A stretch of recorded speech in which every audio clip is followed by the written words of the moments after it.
색깔 있는 인터뷰 시작하겠습니다. 이재용 삼성전자 부회장에 대한 법원의 영장 기각에 대해서 많은 국민들이 답답하고 또 헛헛한 마음을 토로하고 있는 상황입니다.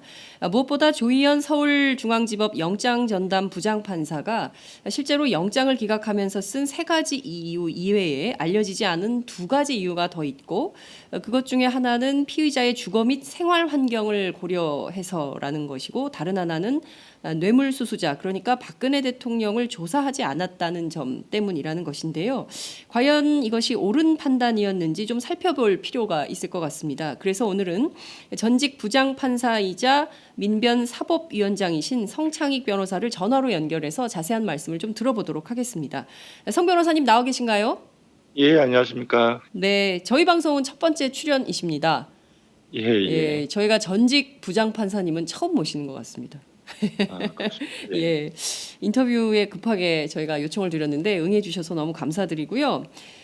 자, 우선 어제 많은 국민들이 유전 무죄, 무전 유죄냐 이런 허탈감을 많이 표명을 했습니다. 433억 원의 뇌물을 건넨 혐의로 특검으로부터 조사를 받았던 이재용 삼성전자 부회장이 결국 서울구치소에서 풀려나는 장면이 대대적으로 보도가 됐는데요. 우선 지금까지 알려진 이유 이외에 2가지가 더 있는데, 하나는 피의자의 주거 및 생활 환경을 고려했다는 점입니다. 우선 영장 기각 사유를 쓸 때요, 원래 피의자의 주거와 생활 환경을 고려합니까?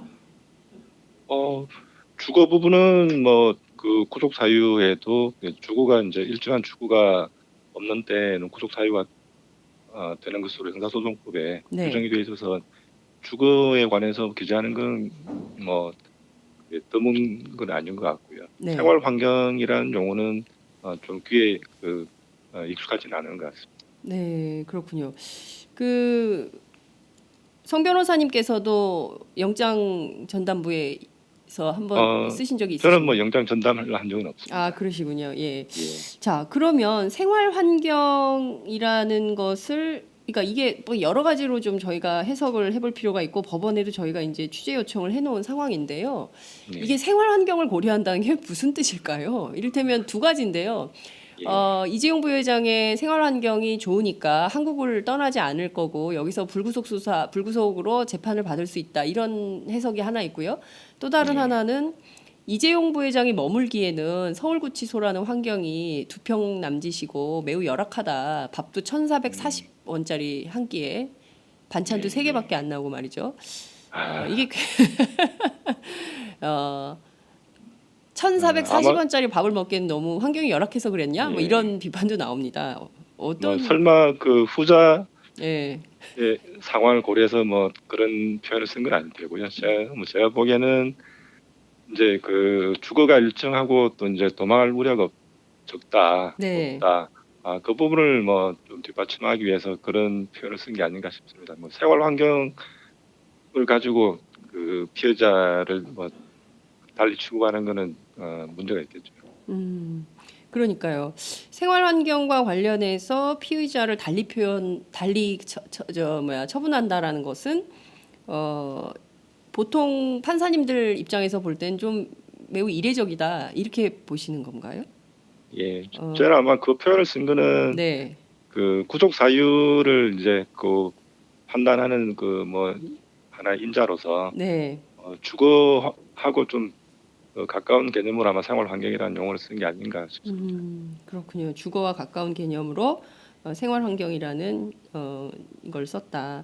저희가 이제 조희연 판사님 통해서 좀 여쭤봐야 될 것 같다는 생각이 좀 들고요. 또 하나는 뇌물수수자를 조사하지 않았다라는 점입니다. 여기서 이제 뇌물수수자는 박근혜 대통령을 염두에 둔 걸로 보이는데요. 박근혜 대통령 지금 검찰 수사 나오라고 그렇게 요청을 했는데도 조사에 응하지 않으셨어요. 특검도 마찬가지고요. 근데 물론 이제 2월 초에 특검이 예정대로 조사한다, 이런 입장을 밝히고 있지만요. 이 점은 좀 어떻게 보십니까? 예, 바람직하게는 모든 그 준 사람 받은 사람에 대한 이제 조사가 다 끝나고 이제 구속 영장 청구하는 게 더 확실하고 낫긴 할 텐데 네. 이 사건 같은 경우에는 지금 이제 그 받은 사람, 특히 이제 대통령이 검찰 그 조사에 이제 불응을 했고, 네. 또 아무래도 이제 그 대통령에 대한 조사가 제일 마지막에 이루어질 수밖에 없는 그런 상황인 것 같아서 네. 그 받은 사람에 대한 조사가 이루어지지 않았다는 사유로 그 영장 청구를 뭐 기각하는 사유가 되기에는 이 사건에는 좀 부적절하지 않나 하는 그런 생각이 듭니다. 아, 그렇군요. 지금 대통령 수사를 하지 않았다는 이유로 영장 청구를 기각하는 것은 납득하기 어렵다, 이해할 수 없다 이런 말씀을 좀 주셨습니다.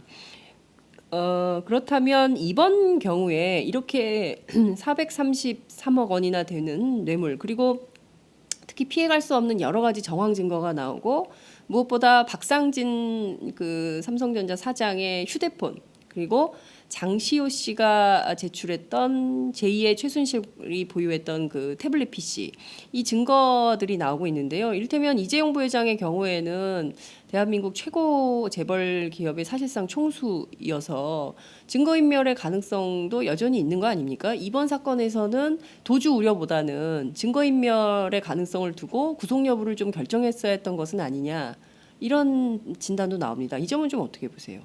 예, 뭐 제 생각도 예, 그렇고요. 뭐 이런 특히 이제 그이 뇌물죄의 경우에는 보통 이제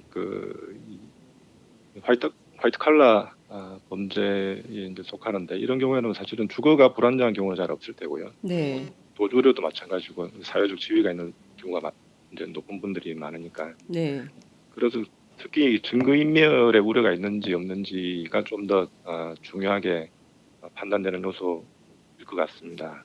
특히 이제 이 재벌 사건 같은 경우에는 그 법적 조력을 하는 사람들이 워낙 많으니까 네, 그 상황에 따라서 그 어떤 이 식의 네. 또그 대응이 또 다를 수가 있어서 그런 면에서는 뭐 증거인멸의 우려가 있는지 없는지를 좀 더 정확하게 판단했어야 되는 거 아닌가 싶습니다. 네, 그렇군요. 그러니까 증거인멸 그러니까 이런 측면에서 보자면 이번에 조희연 판사의 영장 기각은 잘못됐다 이렇게 보십니까?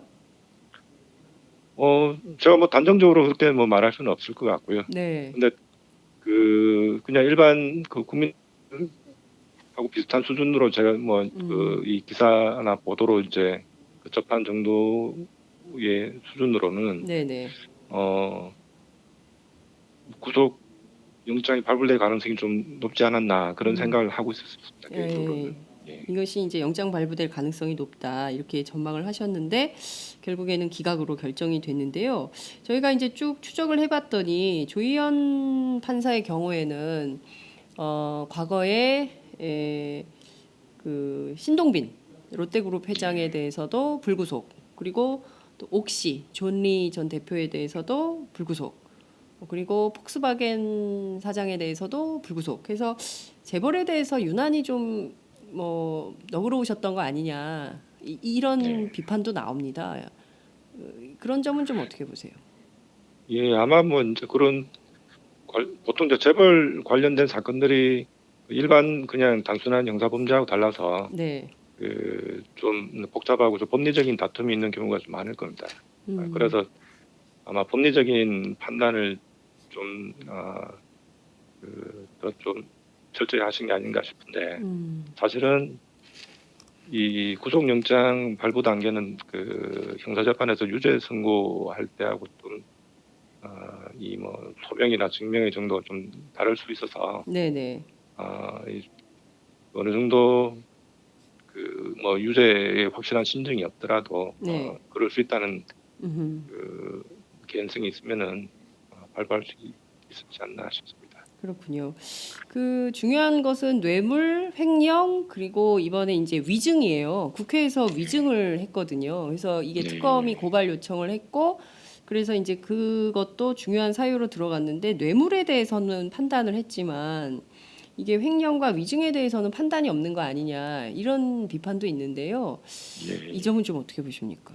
예, 그 위증에 대한 판단은 하여튼 그 제가 보도로 접한 걸로는 위증에 대한 판단은 특별히 뭐 저기 그 명시를 하지 않은 게 아닌가 싶고 아마 그건 주된 그 혐의가 이제 뇌물 음. 죄에 있다고 봤기 때문에 아마 그 뇌물죄에 집중해서 그 기재를 한 것 같은데 음. 아마 위증죄를 상대적으로 좀 그 뇌물에 비해서 뭐 중요도가 떨어지는 걸로 판단해서 기재를 하지 않은 것 같습니다. 근데 위증죄도 뇌물죄가 워낙 중한 범죄라서 그렇지만 위증죄도 그 자체로 보면은 그 국회의 기능을 무시하는 점이란 뭐 점에서 꽤 가벼운 혐의는 아닌 것 같습니다. 네, 알겠습니다. 오늘 말씀 여기까지 듣겠습니다. 어찌됐든 이번에 영장 청구 기각에 대해서는 다른 국민들의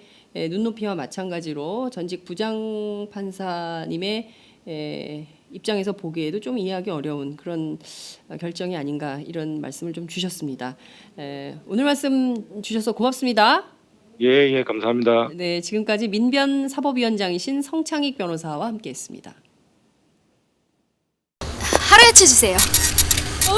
저 이거 하나 샀는데 유기농 야채가 14가지? 빛이 내린다.